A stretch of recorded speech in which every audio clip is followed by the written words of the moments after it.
Bago tayo magsimula, huwag kalimutang mag-like at share. Kung nagustuhan ninyo, mag-comment sa ibaba. Maraming salamat, let's go, ituloy na natin ang kwento. Matinding sakit ang sumalpok sa kanilang mga katawan at biglang lumitaw ang mga sugat sa ilang bahagi ng kanilang balat. Ang mga alipin ay sumigaw sa pagdurusa habang napagtanto nilang sila ay nasugatan ng hindi man lang nauunawaan kung paano ito nangyari. Kasabay nito, nakaramdam ng nakakatakot na pandamdam ang isa sa mga alipin sa sandaling hinawakan niya si Aster. Para bang ang lahat ng mana ni Aster ay dumiretso sa kanyang buong braso. Mabilis na napagtanto ng alipin na si Aster ay gumagamit ng isang uri ng depensa ng mana. Kahit na ang depensa ay tila mahina sa unang tingin, ang pressure sa likod nito ay napakalakas. Sinubukan pa rin ng alipin na kumbinsihin ang kanyang sarili na si Aster ay maaaring durugin kung yun lamang ang lawak ng kanyang kapangyarihan. Sa kaisipang yun, isa pang kalbong alipin ang sumugod patungo kay Aster sa mataas na bilis upang maglunsad ng pag-atake. Gayunpaman, si Aster ay nag-react kaagad. Hinarang niya ang pag-atake gamit ang isang kamay at hinawakan ng alipin ng diretso sa mukha. Ang napakalakas na puwersa ay agad na naging sanhi ng pagdurugo ng alipin. Walang pag-aalinlangan, marahas na ibinagsak ni Aster siya sa lupa. Pinanood ni Lilian ang buong eksena nang may lubos na pagkabigla at takot. Ang napakalakas na kapangyarihan ni Aster ay nag-iwan sa kanya na hindi makapaniwala sa kanyang nasasaksihan. Sa kabila ng dating itinuturing na walang silbi, si Aster ay nakarating na sa yugto ng paggamit ng attribute change. Napagtanto niyang ang kapangyarihang ito ay ganap na naiiba sa mga simpleng konsepto tulad ng weapon enhancement o self-enhancement. Ang kakayahan ay nalampasan na ang mga basikong anyo ng kontrol ng mana. Ang natitirang mga alipin ay sabay-sabay na sumugod kay Aster at naglunsad ng pinagsamang pag-atake mula sa lahat ng direksyon. Sabay-sabay nilang pinakawalan ang kanilang mga kapangyarihan, umaasang malulupig nila siya sa pamamagitan ng lantarang puwersa. Gayunpaman, muli na namang nagpakawala si Aster ng kanyang aura, at ang pressure ay agad na tinangay silang lahat. Habang pinapanood ni Lilian ang eksena, napagtanto niyang ang kapangyarihan ni Aster ay isang variant ng kontrol ng mana na may sariling natatanging katangian, katulad ng kakayahang minsang ipinakita ng kanyang nakatatandang kapatid na lalaki.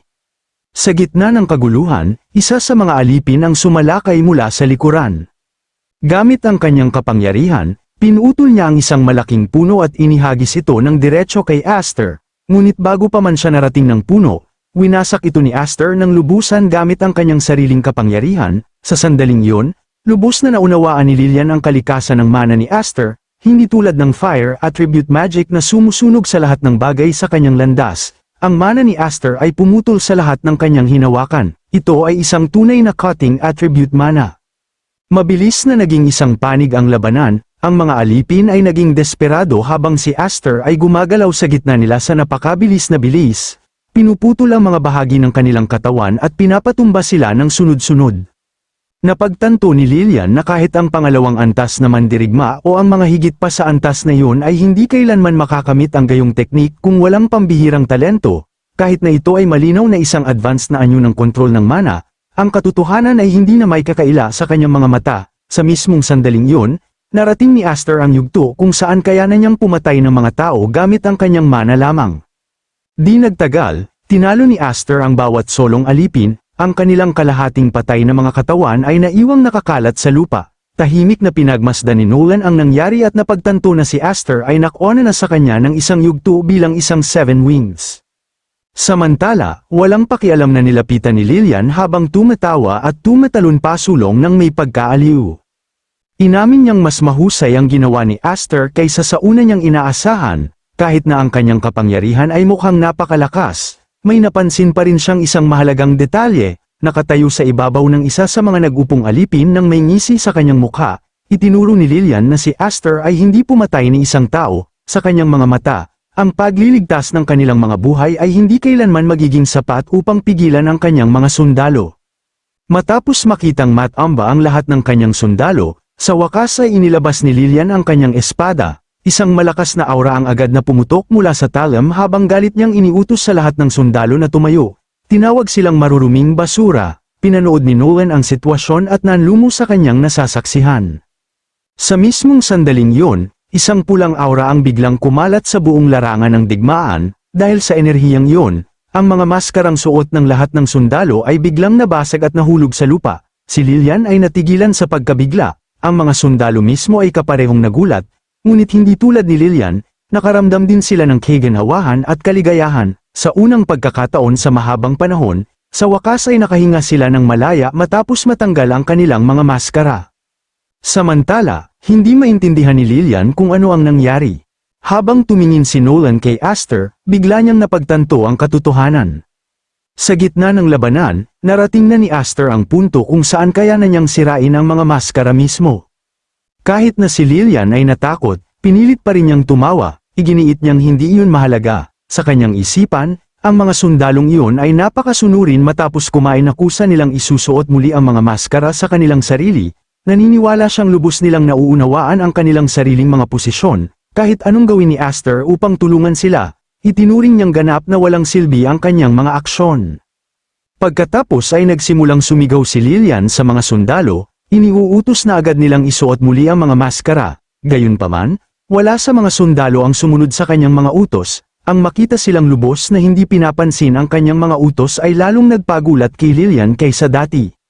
Habang nakabawi ang mga sundalo ng kanilang kalayaan, pinanood ni Nolan ang eksena ng may ngisi sa kanyang mukha, napagtanto niyang kahit na naalis na ang mga bakal na posas, si Aster ay nagpatuloy pa rin sa pagsalungat sa kanyang kapalaran. Sa mga mata ni Nolan, ang tunay na pagkatao ni Aster ay hindi pa lubusang nawasak, pagkatapos ay ibinaling ni Nolan ang kanyang atensyon kay Lillian. Nagtataka kung siya ba ang magiging susunod na kalaban na haharap kay Aster. Ang makarinig niyon ay lalong nagpakagat ng ngipin kay Lillian sa pagkabigo. Samantala, tumingin si Aster kay Nolan na parang may nais sabihin, gayunpaman, walang mga salitang lumabas sa kanyang bibig dahil muli na niyang isinuot ang maskara sa kanyang sarili. Nang makita yon, agad na naunawaan ni Nolan kung ano ang sinusubukang ipahayag ni Aster. Dahil hindi makapagsalita si Aster para sa kanyang sarili, si Nolan ang nagsalita sa kanyang lugar. Kasabay nito, ngumisi si Lillian habang itinuturo si Aster. Napagtanto niyang sa kasalukuyang kapangyarihan ni Aster, ang pagbasag ng kanyang sariling maskara ay hindi magiging mahirap, pagkatapos ay lumingon siya, panunuyan na inilabas ang kanyang dila, at sinimulan siyang asarin. Tinanong niya kung bakit si Aster ay nagtitiis pa rin ng tapat hanggang sa araw ng pangako, sa kanya. Tila kakaiba na ang isang taong gustong sirain ang pamilyang Elmheim ay maaaring manatiling napakagalang at mapagpigil. Pagkatapos noon, lumingon muli si Lillian sa kanya nang may masamang ngisi at binalaan siyang kung patuloy siyang mabubuhay ng ganito, balang araw ay mawawala sa kanya ang lahat. Ang mga salitang iyon ay nagpakagat ng ngipin kay Aster habang mahigpit na ikinuyom ang kanyang mga kamao. Sa kaloob-looban, pinaalalahanan niya ang kanyang sarili na hindi niya magagawa ang anumang gusto niya. Dala-dala pa rin niya ang pangalan at responsibilidad ng isang Viscount na bahay, dahil doon, tumanggi siyang gumawa ng anumang bagay na magdadala ng kahihiyan sa kanyang ama. Nalulula sa kanyang mga emosyon, biglang hinampas ni Aster ang kanyang sariling ulo. Mabilis na nag-react si Nolan at binalaan siyang mag-ingat. Ang katawan ni Aster noon ay nagsimulang bumigay muli, ngunit bago siya bumagsak sa lupa, sumugod si Alphen at sinalo siya sa kanyang mga bisig.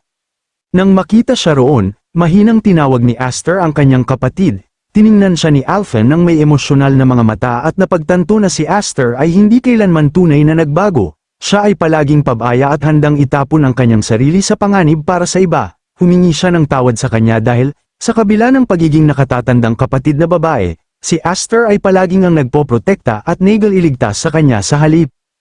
Gayunpaman, ang mga aksyon ni Aster ay sa wakas ay nagbigay sa kanya ng lakas ng loob na kailangan niya. Sa sandaling yun, nagpasya si Alphen na mula ngayon, siya na ang magiging tagaprotekta sa kanya. Taglay ang mga damdaming yun sa kanyang puso, mahigpit niyang niyakap si Aster. Lumipat ang eksena, at nakita natin si Aster na nakahiga sa kama, gumising siya at nagsimulang hanapin ang kanyang kapatid. Nagtataka kung ang kanyang naranasan ay isang guni-guni lamang, bigla, nakahanap siya ng isang liham, at sa pagbasa nito, siya ay nanlumo, siya ay lubhang nag-alala, natatakot na ang kanyang kapatid ay maaaring ilagay sa panganib ang kanyang buhay.